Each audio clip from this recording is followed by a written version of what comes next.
मी लक्ष्मण अंबादास सोबाले, गाव कटपळ, तालुका सांगोला, जिल्हा सोलापूर. माझी परिस्थिती, मी दिव्यांग शेतकरी आहे आणि माझी परिस्थिती अत्यंत वाईट होती की माझे आईवडील ऊसतोडीला जात होती आणि ऊसतोडीसनं येऊन नंतर इथं नाला बिल्डिंगी, कुठं सफाई हे असे काम करत होती आणि नंतर आमचं पण शिक्षणाचं ह्यातून म्हणजे हे झालं नाही आणि त्यातनं मी खर्चून न जाता की ह्या माळरानावर जर आपण काय थोडं हातपाय हलवलं तर होऊन जाईल म्हणून आम्ही ती योग केला. आणि दुसरी गोष्ट पुन्हा खाली कासाळगंगेचं पुनरुज्जीवन पाण्याचं नाम फाउंडेशन, मुकुल फाउंडेशन ह्यातनं पाण्याचं हे झालं आणि त्यातनं आमच्या जवळच्या शेतकऱ्यांनी पाणी आणल्यामुळं आम्ही पण त्यातनं प्रयत्न करावा म्हणून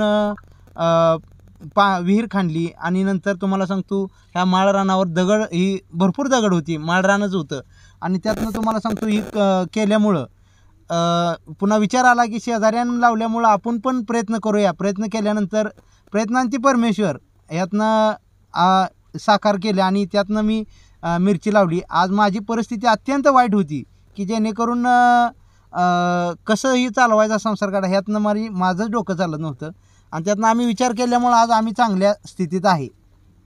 मी कटपळमधील युवा शेतकऱ्यांना आवाहन करतो की तुम्ही खचून न जाता, मी एक दिव्यांग शेतकरी असताना एवढं करू शकतो, तुम्ही तर धनदाकट आहे आणि तुम्ही करू शकता. काळ्याची मन लावून जर तुम्ही सेवा केली तर ती तुम्हाला वाया जाऊ देणार नाही. आणि आपल्या कटपळ गावाचं ह्या म्हणजे पंचकृषीत नाव उज्ज्वल करूया, हीच माझी अपेक्षा आहे, दुसरं काही नाही. काळ्याची कसून सेवा करा, तुम्हाला यश निश्चित येईल. आणि मी एवढा अपंग असताना एवढं केलं आहे आणि तुम्ही का करू शकत नाही? 100% तुम्ही ही करा, यश निश्चित आहे 100%.